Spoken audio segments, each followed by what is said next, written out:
बिस्मिल्लाहिर्रहमानिर्रहीम। मोहतरम नाजरीन, अस्सलामु अलैकुम। आज के इस वीडियो में हम हातिम और शाह यमन के बारे में बात करने वाले हैं। कहते हैं यमन में एक बादशाह था जो बड़ा फराक, हौसला, सखी था। गरीबों और मोहताजों के लिए वो ऐसे अबर करम की हैसियत रखता था जिससे सूखी खेतियाँ हरी हो जाती हैं। इसके हाथ से दिरहम व दीनार बारिश की तरह बरसते थे और ये नामुमकिन था कि कोई हाजतमंद इसके दरवाजे से खाली हाथ चला जाए। लेकिन इतनी खूबियों के बावजूद इसमें ये ऐब था कि हातिम से हसद करता था। इसे ये पसंद न था कि कोई शख्स इसके सामने हातिम की सखावत का नाम ले। वो कहता था कि हातिम जैसा मुफलिस आदमी क्या सखावत कर सकता है कि जिसके पास न मुल्क है न खजाना है।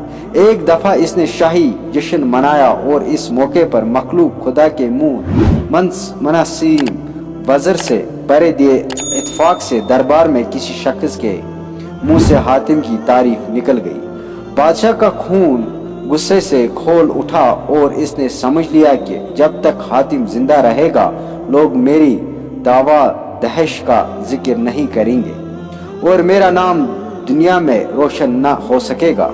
इसने एक शख्स को खलवत में बुलाया और हुक्म दिया कि जाओ हातिम का सर काट कर लाओ, तुम्हें मुंह मांगा इनाम दिया जाएगा।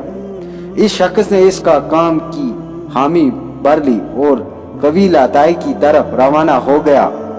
वहां पहुंचा तो रास्ते में एक खुश खलक और वजिया जवान से मुलाकात हुई।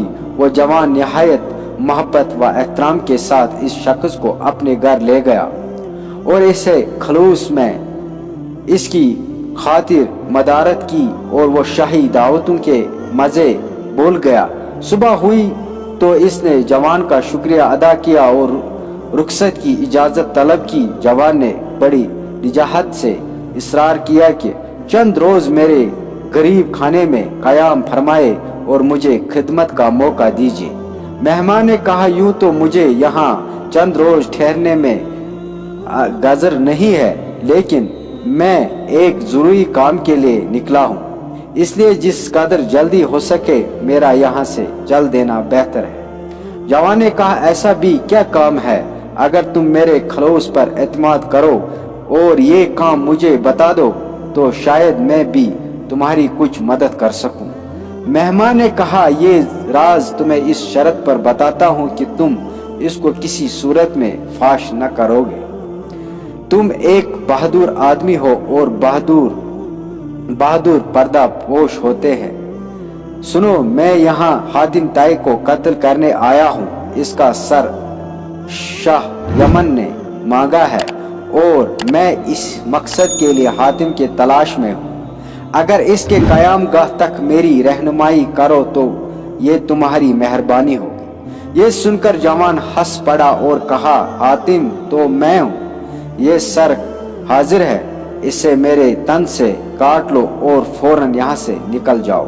ऐसा न हो कि दिन चढ़ जाए और तुझे कोई नुकसान पहुँचे या मेरे कबीले के लोग तेरे राह में हाइल हो जाए।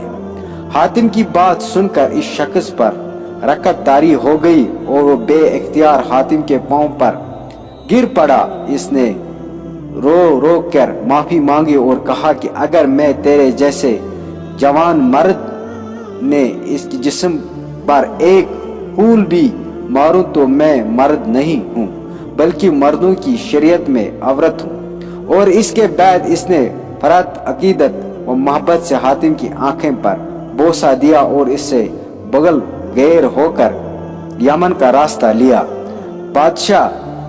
बादशाह के पास हाजिर हुआ तो इसने गजबनाक होकर पूछा, तू खाली हाथ क्यों आया?